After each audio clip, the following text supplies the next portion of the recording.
Hello, everyone. Welcome to another episode of What Do You Call It podcast. I'm your host, GB, and it's fucking boiling at the moment. No exaggeration. Everyone that's listening to this, that is in the UK right now, can back me up, including my guest today. We are all suffering right now. It's horrendous. But for today's episode, most of my episodes are normally wrestling related. I normally have a guest that is involved in wrestling business, whether they're inside the ring or outside the ring. And then I'll talk to them about their career and whatever. However, today's episode is a bit different. I'm actually going to be speaking to one of my friends who I've known since secondary school. He's actually now grown to be a top chef, from being a DJ to a chef, which is awesome. We're going to have a catch up today. We're going to talk about his chef work and, most importantly, mental health awareness. So today we will be discussing mental health and sort of, our own experiences and how others may deal with it, and just may not have sort of a conclusion, because there is no simple answer to this, but it's good to sort of talk about it, and that should be sort of the theme of today's episode. So I want to please give up for Liam Midson, the man next to me who I'm interviewing. So Liam, if you could tell the listeners about yourself. Since I last saw you in person, you've moved away from Essex, you had yourself a family, and you've now become a chef. So let's start off with, how is life treating you? Not too bad, mate. I'd have to say Wales is a beautiful country where I live. I live in a little valley about 3 miles outside of Aberystwyth. So it's a very small village. There's only a few hundred people that live here. Oh, nice. It's a nice little quiet community. My son and my daughter go to the same school, which is like one of the best in the area. No, and, glad to hear. I don't have to travel too far to work, which is great. Awesome, man. Awesome. Not too far from me, Chancellor. Must be a bit of a difference, though, like sort of night and day from being in Essex, how we know each other, to moving to nice, quiet Wales. Obviously, for listeners there, I've mentioned Essex a few times. Liam grew up there, and so can back me up when we say it's got its characters. Yeah, I'd say sometimes it's a bit rough. When was the last time you went there, by the way? Oh, probably about a year ago for a funeral. Shit. Sorry, man. Sorry to hear. That's all right. Don't worry about that. I mean, how did you find Essex in general, though, when you were there? I mean, did you find that it changed a lot? Yeah, it's changed a hell of a lot. It seems to be so much bigger and so much busier. Mm-hmm. And I'd see like there's a bit more crime going on as well. Loads of policemen around and stuff like that. I follow the Echo. So I see what news is going on in Southend and in the home area, as you know, like my parents and family is down that way. So just try and check up on them every so often. Glad to hear, man. I hope your family doing well. I do remember your dad. Yeah. The one thing about the podcast that I've noticed, and some people have noticed as well, I say a lot, when I'm thinking, and it's something your dad pointed out when we were in school. I just did it again. He's just like, he'd be like, "Oh, hi, George," and I didn't realize he was mocking me at the time. I was like, "Fuck's sake!" That's funny. That's still my dad for you, mate. Yeah, he's just getting over his COVID at the moment. He caught COVID again, and he's got COPD. So, and he's also got got cancer, the one that's up your bum. Prostate cancer. That's it. Fucking hell, man. I'm sorry, I didn't know that, mate. I mean, I said before recording, we actually just roll off and just sort of talk. So, yeah. Fuck, that's Jesus, man. It's like, how's he handling it? I think he said about getting over COVID, but is he all right now? That's probably not the best word, but he's getting there. He's getting over it. I spoke to him a couple of days ago. It did sound a bit rough, but it's starting to feel a bit better. No, I'm glad to hear, mate. I'm glad to hear. It's been a long time since I've seen him, but I'm glad he's doing better. What I want to talk about before we talk about mental health awareness, and one of the reasons we want to come on the show and talk about that, I want to see where you are at the moment. Because actually, when I knew you, you was like DJ Mello and want to be a DJ and all that. But I think when we sort of grew apart, it happens, from school friends and college, and we still keep in touch. I need to know, where in life did you know you want to become a chef? When I was 14. Mm-hmm. Because my mum was working at the Westcliff Hotel, wasn't she? Yeah, I remember. Yeah. So I was doing shifts on and off there. Yeah. And waitering and stuff like that. I just kind of see all the guys in the kitchen. Mm-hmm. I was like, it looks like so much more fun in there, like swearing, playing with knives, playing with fire, getting to eat what you want to eat, and that just kind of really enticed me. So then I spoke to my mum, and then kind of started washing up and stuff like that in there. Then I was kind of doing the DJing at the same time. Then I went on to like the Cliffs Pavilion, was working there for a bit. And I gained my MVQ that way and done all my city and guilds in professional cookery. Got qualified that way, and then just my career just started creeping up after that. And like where I am today is because of a few head chefs, really, like the way they kind of like push you to do stuff. So what I've come to learn is the cuisines that I like is French, English, and Japanese. So I do a lot of that French Anglo, should we say, like fusion cooking, really. Yeah, sorry, go on. No, that's cool, man. That's cool. I'm still listening. I was just going to ask, what are some of the best things about being a chef, and what are some of the worst things? I know you kind of talking about, well, yeah, how you got into it, but I want to hear from your sort of day-to-day activities, like the things like, oh, I love this part of it, and there's a few things I'm like, oh, fuck this. Yeah, like service, when you're doing service, when you're like, I worked at Alec in Navestock, and it's a big fish restaurant. You can Google it. It's a lovely, lovely place. And we was doing probably 170, 180 people just for lunch, and then we'd do about 240 for dinner. Yeah. And it's that constant rush of doing everything. Your heart racing, like you finish 11 o'clock at night and you can't get to sleep until 1, 2 o'clock in the morning because you're just in like your adrenaline going because of this whole thing of service, and you've got to get the food out, and it's got to be perfect every time, and you want to make sure all the customers are happy and everyone's getting their food at the time, and trying to like is juggling everyone around. I was like second there, so, and we had another 20 odd chefs, so it's trying to run them as well as running the pass at the same time, you know, so telling them what to do as well as trying to do my job at the same time. So like your brain's going like 100 miles an hour. Yeah, you're trying to control all these people, but taking stop your own stuff as well. Yeah, and trying to do your own stuff as well. Didn't realize there's so much to it. Oh yeah, there is. And then you've got your knives and everything as well. So you're chopping, cutting, stuff like that. Like I can have a full blown conversation with someone in front of me without having to look at what I'm doing with the knife and my fingers. It's a bit worrying, actually. Table 4, yeah. But yeah, no. Where I am now, I come up here because I got a headhunt guy called Mark Phillips, and I was going to open a restaurant with him. I opened one inside his nightclub whilst I designed the other one. One then got designed, and then we had this big argument and stuff like that. And what it is today is you might have heard Nathan Davies done the Great British Menu. I'm not even going to pretend I know. if you find it, Nathan Davies, he done the Great British Menu, and he gained a Michelin star this year. Yeah, I know that's a big deal. That is one big. I'm not completely clueless, so yeah, and he gained a Michelin star this year, and that was the place that I designed and stuff, and that's when I just kind of like gave it there. I was just like, that's it, no, fuck you, like. Massive arguments, butting heads. We didn't agree with stuff, so I just like left them carry on. And now they've got their star today. Look what they have, and I'm quite happy in what I'm doing. I've opened a restaurant in Borth. It's on a massive caravan park, on Cambrian coast, and I've built the bar and grill up from like nothing to what it is today. And we're turning over quite a lot of money. I will say that, mate. But that's sick, man. I mean, like you can when we do come to the end, I want you to plug it. I want you to promote, all your work and your chef work. Get because I think where obviously a lot of my audience is wrestling related, but I think this episode will reach out to an audience as well. We'll share it to people we know, so I think that'd be pretty cool. Chefs probably like wrestling fans and stuff like that. We all have kind of something in common. I think Gordon Ramsay might be a wrestling fan. I could be wrong, but I think he might be. Wow. I would Google it, but I'm not just saying it because obviously I think that's probably the only chef I know. Who are some of your favourite chefs, by the way? Like, this is the part I'll be like, oh, him. Yeah, I know him. Oh God, yeah, I love him. Like, but yeah, no, it's kind of like that, and like where I am today, I wouldn't be without some like people. Me, especially my wife. My wife got me out of such a really bad hole that I was in.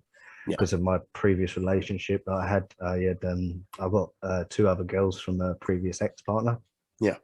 And at the time, I was a heavy drinker, like real bad alcoholic. I was drinking like 6 or 7 bottles of wine a day, a bottle of rum, and like about 2 grams of coke, so I could drive home.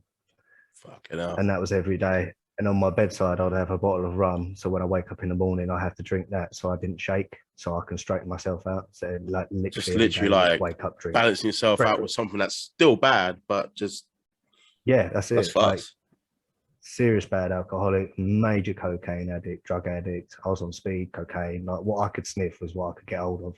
Yeah. Like all the way through the kitchens, mate. I was doing it through kitchens. Like I was drinking throughout the day. Like real bad place. And we ended up breaking up, and she took the children away from me. And then I was on my own, which was like the worst thing that could ever happen. Is being there's no one around to stop you from doing anything. Yeah. So then I just drank myself into a hole. I stopped working.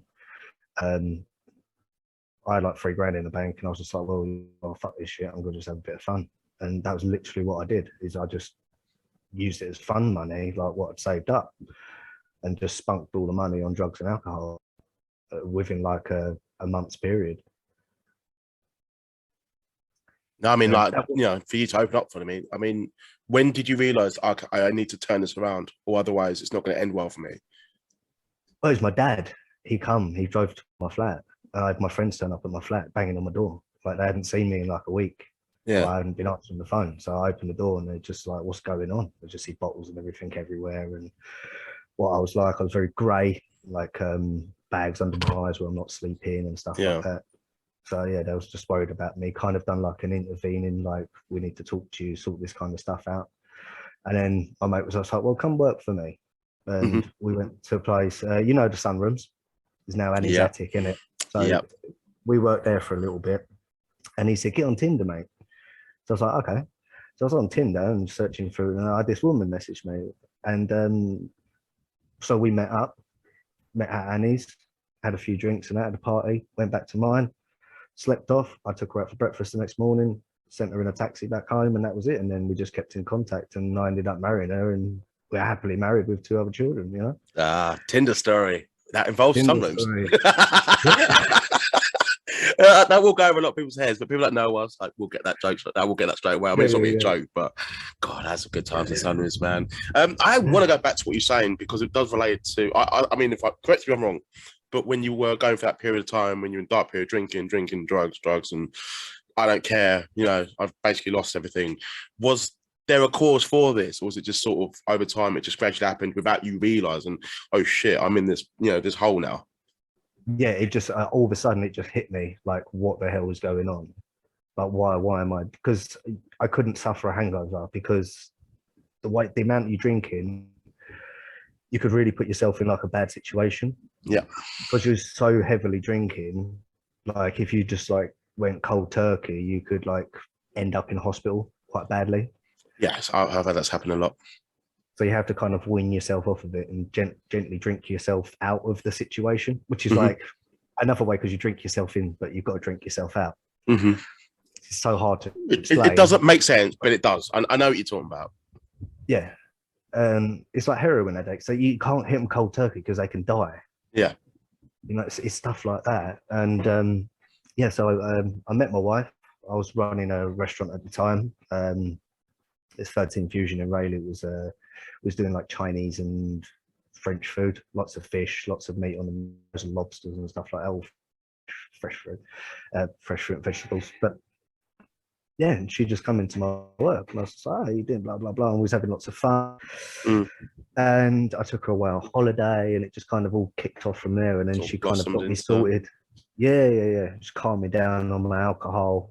She got me onto medication that I should be taking, and this, because she was a carer as well. So she was caring after elderly.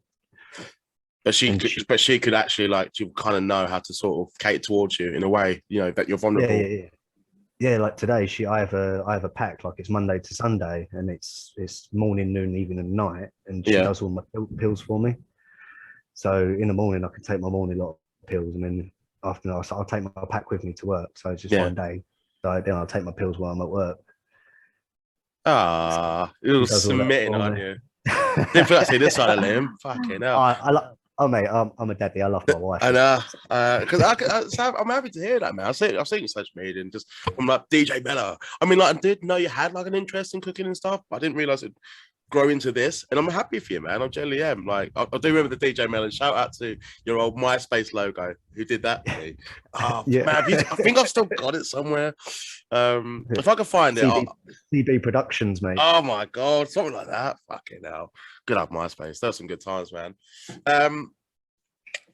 So in terms of mental health, and one of the reasons that you're on the show, not just to talk about, actually, one question, but in two answers, I want it. Favorite dish for yourself to make, for your family, and for your customers. Oh, yeah, boy. That's such a hard one. That is really, really, really hard. Good though. What, just one dish that I'd like to do throughout everything? One dish. I mean, like I know you get starter menus and all that, but let's kind of round up. Let's simplify this question and the answer, obviously. Oh mate, there's so many. My brain's just like, oh. ADHD has kicked in now, mate. ADHD has entered the room. One of my best mates. I won't name him. He's got it, and yeah, he's trying to think. I do one quite a lot at home that I've done a few times at work. I do love it myself, but it's like a paella. It's so nice and hearty, and I just bring it to the table in a big pan. We just all help themselves, and it's got prawns, calamari, chicken, chorizo, loads of seafood in this, and it's loads of rice and loads of vegetables, loads of lemon juice I squeeze over the top as well, and the kids just absolutely nosh it down. It's in a beautiful like tomato sauce. It's like a big risotto but Spanish. Yeah. And I do that quite a lot for us at home. I did it when we was just on holiday as well, and everyone was like, that's fantastic. It's just like one of my go-to dishes. It's just like a one pan, make it, no mess kind of thing. But if I'd say through my career, it'd probably be, I had a signature dish, which was confit salmon. I cook it in duck fat. It's about like 53 degrees. So it's cooked in fat to 53 the degrees. posh love their duck fat and stuff like that, but no, man. Like, this is Wagamama, not for me. Yeah, I'd cook it in duck fat, and cooking it so it's just very gentle. And that would come with a cauliflower truffle puree, petit pois à la française, which is basically very finely chopped lettuce with bacon and cream. Mm-hmm. All cooked, so it's hot lettuce and bacon and cream. It's basically French pea, pretty boiled for it. So that was making me a bit hungry at the moment, but like it's too hot at the moment. But oh mate, I am. What is it? It's 33 here in Wales. 33 as well. Literally, my laptop was up. Oh, horrendous, man. But here we got no wind, even though we live in a valley. We got no wind, so it's just got the fan on. So like, if you've noticed, I don't know if you have, but when the listeners watch this back, they'll see the camera moving in the microphone, and like, it's because I got the fucking fan on 12. It's that hot. So it's not me just going like, "Hello, Liam." Oh, sorry, this comes out in audio as well. This is me just being a knob. So continue. Yeah. So it's like the cauliflower puree on the bottom. Yeah. The petit pois à la française, the fish on top, and then I crisp the skin up. I bake it in the oven so it's nice and crisp, and then I put with a horseradish foam, and then that's literally it. If anyone out there is like hungry in the moment when you listen to this, looking for a dish to make, rewind this bit. Yeah, I can give out recipes if you want. Yeah, but we will put some. If you've got any details, any social media that you can plug, I know you got your private Facebook, but if you've got anything you can plug, we will do that at the end of the episode. I will make sure I do it for every guest, unless you're a dick. There's been one or two, but I won't comment who. But no, that's awesome, man. I'm so happy in general. I'm gonna sort of switch off a little bit, and I'm really happy to see how well you're doing. Especially for you to open up about your dark period in time, but you've overcome it. There is a happy ending to this, and obviously we are living it as we speak, and that's fucking awesome to hear, mate. That's me switching off a little bit as a mate. There is one thing that obviously we are going to be talking about, You recently reached out to me as well, and that's to discuss about mental health awareness. For those who know me outside the podcast or even listen to 1 or 2 episodes, there was a specific episode that I did with a wrestler called the Weirdo Hero, Randy Myers. He actually did a short film, wrestling-related, but about mental health, and it's really, really good. Go on my page, where you see the description below my social media, and you can find it, Weirdo Hero, Randy Myers. And I'm more than happy to discuss it, and I think it is important for people to be made aware of it. But I want to hear from you, as you are my guest and as my mate as well, sort of your takes on mental health. How, if there is a listener out there at the moment that is unsure, what if they're stuck at the moment, what would you sort of advise if you could, top of your head? Well, there's loads of services that you can go to. Like, I not too long had a mental breakdown. I now have to go see psychiatric help in the next week or so. I've got a meeting because I've just started hearing voices in my head, which is very strange. So I'm kind of going through that period now at the moment of, like, because of the whole change in my tablets and stuff like this. So I've kind of gone a little bit loopy, I'd say, but I'm trying to keep it all together. I'm working with people in Wales called CDAT, and they're absolutely brilliant. They'll help you. They're drug and alcohol people, and they will find any help with you that you want. They also deal with another side. You've got CDAT and another one. I can't remember the second name of it. Very good. You can get in contact with them anywhere. There should be a local centre within your local town to find. If you're really depressed and you feel like hurting yourself, you can always just walk into A&E and speak to the crisis team. They're always going to be there for you. Any help that they'll try and find you. Even the Salvation Army, you can give them a call and speak to them on the phone. I think people generally forget, you can, it is okay to, like, not be okay, but you can go out and talk to someone. I think some people don't want to talk about it, but I think the stigma, bubbling it up is such a bad thing, though. Holding it back, because then you drive yourself into a deep dark place, and then you're like, oh, what should I do? What should I do? It's like, best seek it quick and get it done, and then you're on that path to righteousness and help. Then drive yourself into a hole of where you ended up where I would have been when I was just pummeling myself with alcohol, and then you like wake up and go, damn, that's bad. And it's not necessarily a solution, but how the hell did I do it? But you did. I did, yeah. And you're able to talk to me about it. I mean, that could have been a different ending to, where we are right now in your place, and me having a conversation with you to be able to tell the story. Yeah. I used to loan me a tenner because we had a bet that I wouldn't live till I was 21. Remember that? That's a bit of a fucked up bet. There wasn't just me, it was a few others. I think there was about 4 or 5 of us. There's quite a few of us. That was fucked. But I mean, this actually, I can think about the mental health thing. Like, if we, I don't know, say we were in school, secondary school, and I'm not going to mention names, but in secondary school, at the age we are at now in our 30s, if we'd gone back, okay, I'm suffering from mental health, I'm not all there, I've got problems, we'd get called homophobic slurs, we'd get told to man up or pussy or whatever. It was always man up. Don't cry. Don't cry. You act like a girl. Yeah. That's how it is. But this is how they're doing it nowadays as well. Like, I, for one, I've said it to my son plenty of times. Like, he'll start to cry. I'm like, stop crying. You don't need to cry. And it's just like, well, is that what we're doing to the men, to them when now they're older? Because we've had it drummed into us. Now I'm passing it on to my kid. Like, is it bad to cry? No, should a man let out his tears? You know what I mean? Yeah, but I think times have changed, and I think for the better. We are able to discuss about mental health, and you see it a lot more in, like, mainstream television and films and documentaries and just online and social media. And it's like you said about help, you see it advertised now. You see it on YouTube videos before you're watching, I don't know, Justin Bieber, some shit like that. Not that I'm watching him right now, but making a point. But yeah, I think some people are generally. I don't actually mind Justin Bieber, but fuck off if anyone's got a problem with that. But it's a weird one. I mean, I'm quite open about it. I don't, I've got this tattoo there, the rope there, hang on, and the smiley face, for mental health. I have depression, and I've got happy tablets for it. And I'm not afraid to discuss it. I mean, I'm not necessarily going to get detail about problems, but I'm not a therapist. I'm not going to pretend I am.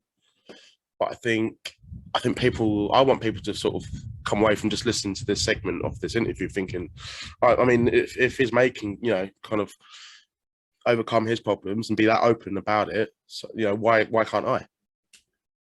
Yeah, I'm happy to say anything because like I'll discuss it in the kitchen, and people Yeah. that know me know that I've got these problems. So if they see me acting differently, they know there's something wrong. Yeah. So then they can act on that impulse and go, well, Liam, are you all right? Is everything okay, mate? Mm-hmm. Because we've openly talked about it, they physically know and they can tell when there's a change in my mood or something like that. Mm-hmm. But And then that's it. It's like, but one thing I've noticed as well, it's just I think some people just don't want to talk about it. Not to say they're scared to talk about it, but they don't want to talk about it. Notice that as well. I've had that myself. If someone, I actually would get agitated sometimes. You said, "Oh, Liam, is everything all right?" Sometimes it happens to me. I actually get fucked off by it. It's not the person's fault. They are genuinely just being nice. But if I can't hide that I'm not okay, I don't want to talk about it either. Sometimes that's a bit of a dilemma for me sometimes. yeah. And that can be, and I feel bad for the Just people wanna hide. involved. Yeah. Yeah. Just want to sort of Just shut put myself headphones off. on, listen to this music, and just Some just Justin go into your Bieber, own but little yeah. No, into your but own little yeah, but world like for a that's little while and let it be, But I think everyone handles it differently. Like I think you mentioned about the drink. Everyone That does is it so with, that's such a yeah, I drink. I mean, I'm not saying anything. I drink a lot, sometimes excessively too much. I'm not saying it's a bad thing at all. I just think it does get rid of your problems, but it's not a long term solution. It can make things better, but it can also make things a No, I've hell of used a it lot as a worse. coping mechanism. Yeah. Exactly. I've used it as a coping mechanism for years. Mm. So it's always that kind of like, my wife would be like, "You're drinking a lot, is something up?" And then we'll just sit down, have a chat, and then something's starting to come off your chest, and then you start to Yeah. feel a little bit better about yourself. And with me going to see that, I get to sit down and talk to them as well. So then I get to offload a lot more. So the more you talk about it, the better you feel. Mm-hmm. That's kind of how I'm seeing it at the moment with my mental health. Like my mother and my father-in-law saw me on holiday suffering with the voices and stuff like that and talking, and they're like, this is a problem. So when I got back, I had a conversation with Stephen at See That, and that was it, mate. He was just like, "Right, let's get you this, and this, and this. Help that you need them," and it was bang straight away. It wasn't like, "Oh my God, shall I call them? Do I do I'm gonna go, like, are they gonna be annoyed that I've called them? Yeah. I'm seeking help, like I'm bothering them." But no, they actually want to help you. Like that's Do you feel as well like when we're having periods, or I sometimes will call them episodes, but do you feel like, okay, you just feel like no matter what you do, you're annoying people and you feel like you're the problem no matter what? Yeah, 100%. And it's just like, I'm sorry, I can't help it. But they're, even though they're saying you're not annoying them, you constantly feel like you are. Yeah. And it's just like chefs see it like, for me, they won't want to bother me because they're like scared to kind of talk to me. But it's just like, well, don't, like, if you've got a question, I don't mind answering questions, but just don't ask me the same question more than 3 times, because then that is something that will start to get me agitated.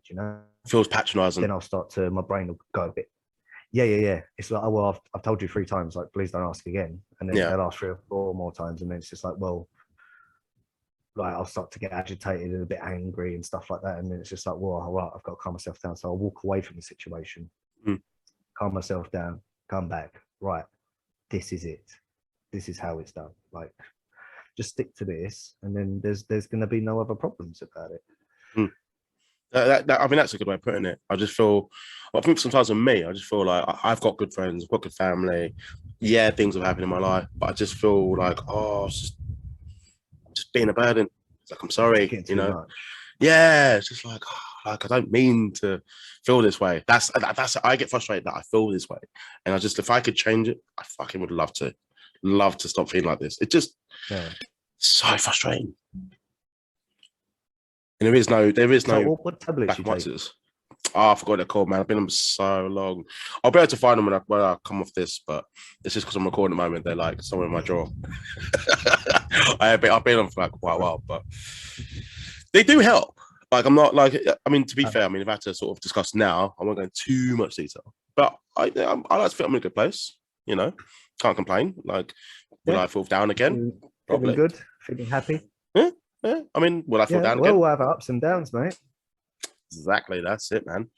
That's it. I think I've got good friends. I think some of them are going through worse than me. And I feel like I can, the way you're talking to me now, and for a listener out there that is going through something, I can feel like they're going through something worse. And I can sort of tell them how I've bounced back from this.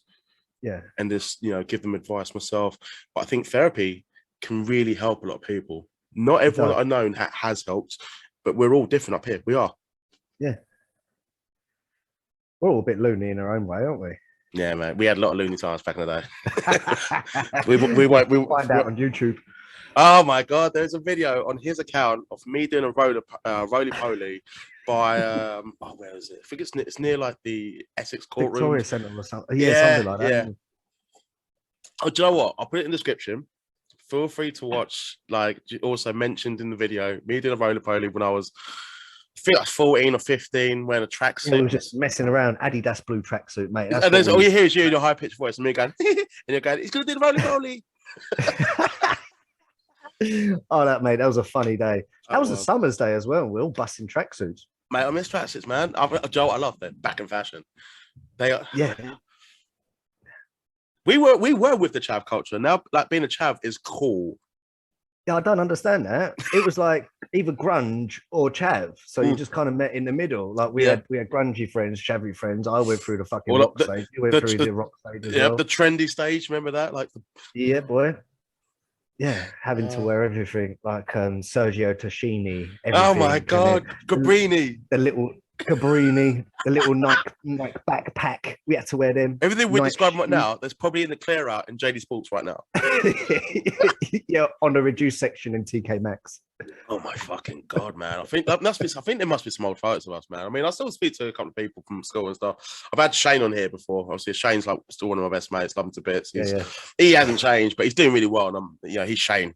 That's the best way to put it. He's still Shane, and he's great. But yeah, no, it's been a pretty fun conversation. I think touching on mental health, you in a really good place. Your chef work. I'm happy to hear that you are in a good place. What I want to hear is you, while we have this platform and the opportunity as we come to the end of the interview, is there anything you want to promote, any recipes, anything you want to say as we are wrapping up this show? Or you can come and check me out on Instagram. It's chef_Midson. You can come and have a check out on that. Follow me if you want. Give me a like, give me a follow. That's what everyone says. Do it, people. Yeah. That's kind of the main platform I really use. You can find me on Facebook as well. It's Liam Midson. Add me on that. You see Georgia as well. So if you follow, I'd rather they not add me on that one. But I mean, Twitter and Instagram would be the best one. That'd be great. Yeah, follow him on Instagram. Follow the boy. That's the one. Follow him on Instagram. Follow me on Instagram. You can find me on Twitter as well. Chef Midson again, and TikTok. Fuck off! You're on TikTok. That's embarrassing. Oh, damn, mate! If you want to waste 3 hours, just sit there watching TikTok. It's the best way to do it. Nah, man. We just talked about mental health. Sure, man. We just discovered that. I'm not watching you. I love doing TikTok. TikTok recipes and stuff like that. Oh, yeah, it's good. Nope. All right, but you know what, Liam? Tell me, all right, what is your TikTok? I'll put it in the description below. Pay me to do it, but you're a mate. Why not? How can they find you on TikTok? Oh, Chef Midson. At Chef Midson. If you're on TikTok, people, Chef Midson. Give him a follow. Abuse him on it if you want. And don't add me on Facebook. Don't add him on Facebook. Nice. No, it's all right. It's fine. If they got something nice to say, then fine. If it's negative, fucking, Yeah, go do one. Innit? As Paolo used to say, sucking hand.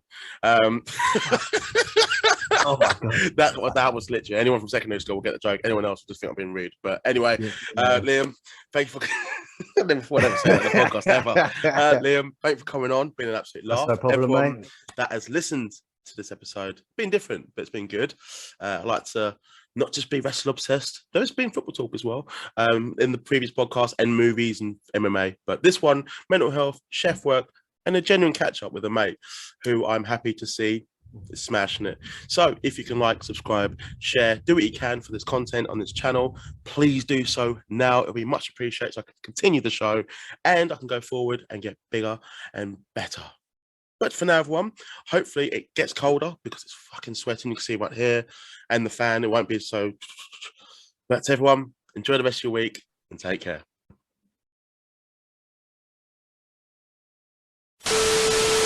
Hello there. I've got a special announcement for my next guest. Hi, I'm the Walker of the Bazaar, Rico Wildney, and I am appearing on the What Do You Call It podcast. Yeah, I heard.